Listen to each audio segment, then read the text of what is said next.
High friends, job and ডিফেন্সৰ চেনেলটোলৈ তোমালোক সকলোকে স্বাগতম জনাইছোঁ। আৰু এটা খুবেই গুৰুত্বপূৰ্ণ কথা, যিটো কথাৰ বাবে বহুত ল'ৰা ছোৱালীয়ে হাৰ মানি দিয়ে আৰু লগতে বহুত ল'ৰা ছোৱালীয়ে এটা চাকৰি লোৱাৰ পৰা বঞ্চিত হৈ যায়। যিকোনো এটা চাকৰি, মই অকল SSC GD বুলি নকওঁ, যিকোনো এটা চাকৰি। আৰু সেই ডাঙৰ কথাটো হ'ল কি, যে মই ৰিটেনত 0.25ৰ কাৰণে ফাইনেল মেৰিটত মই ৰৈ গ'লোঁ। মানে ৰিটেনত কমকৈ পোৱাৰ বাবে মই ৰিটেনত কমকৈ ইমান পাইছিলোঁ আৰু সেইবাবে মই ফাইনেল মেৰিট 0.25ৰ বাবে ৰৈ গ'লোঁ, 0.1ৰ বাবে বা 1 মাৰ্কৰ কাৰণে 2 মাৰ্কৰ কাৰণে নেক্সটটোত মই কেনেকৈ চাকৰি ল'ম, হাৰ মানি গৈছোঁ।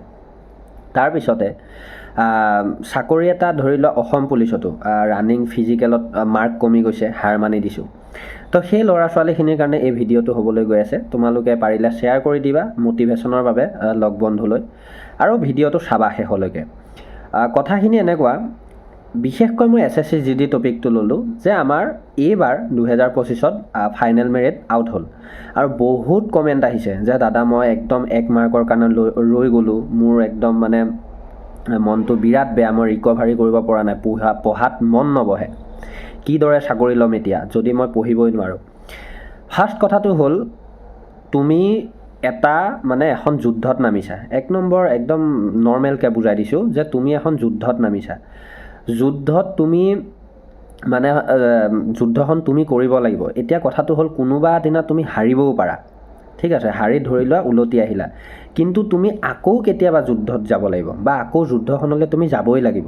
তো সেই যুদ্ধখনত যাবলৈ তুমি প্ৰিপাৰেশ্যনটো কি বাবে হাৰি আহিছা, মানে কিহৰ কাৰণে তুমি হাৰি আহিলা, সেই হাৰি অহা পইণ্টটো বিচাৰিব লাগিব। আৰু সেই হাৰি অহা পইণ্টটো বিচাৰি তুমি আকৌ তুমি সেই যুদ্ধখনত নামিব লাগিব। আৰু সেইবাৰত হয়তো তোমাৰ জিকাৰ সম্ভাৱনাটো বহুত বেছি থাকিব। চেম একেই, আমাৰ SSC GDত যদি কোনোবাই এইবাৰ ফাইনেল মেৰিটত একদম পইণ্টৰ বাবে ৰৈ গৈছা, মই কিমানৰ বাবে ৰৈছা মই সেইটো নকওঁ, পইণ্টৰ বাবে ৰৈছা আৰু তোমালোকে নিজকে ভাবিছা যে আৰু নোৱাৰোঁ, হাৰ মানি দিছোঁ, এতিয়া মুঠতে আমি প্ৰাইভেট কিবা এটা কৰিম বা আমি আঁতৰি দিওঁ আৰু নোৱাৰোঁ, সেইসকলক কৈছোঁ, এইটোৱে হ'ব জীৱনৰ ডাঙৰ সকলোতকৈ মূৰ্খামি, যিটো তোমালোকক পিছত আৰু 60 বছৰৰ পিছতলৈকে কন্দুৱাব। গতিকে তোমালোকক এটা কথা ক'ব বিচাৰোঁ, যদি তোমালোকৰ তেনেকুৱা হৈছে যে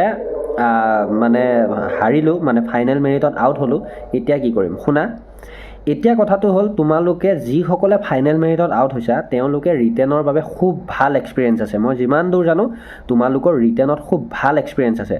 খালি তোমালোকে কি কৰা, যে মক টেষ্টবিলাক যে দিয়া বা মক টেষ্ট যোনে যিদৰে পঢ়ি আছা সেই পঢ়াটো অলপ লেভেলটো হাই কৰি দিয়া। মক টেষ্ট যদি লগাই আছা তে মক টেষ্টৰ এনালাইচিছটো আৰু লগতে তোমালোকে কিহৰ কাৰণে মাৰ্কটো কমিল বা কিহৰ কাৰণে মাৰ্কটো বাঢ়িব, কি কৰিলে মাৰ্কটো বাঢ়িব, এই বস্তুটোত বেছি ফ'কাছ দিয়া। আৰু সময় খুবেই কম, আমাৰ ৰিটেন এক্সাম একেবাৰে চমু চাপিল।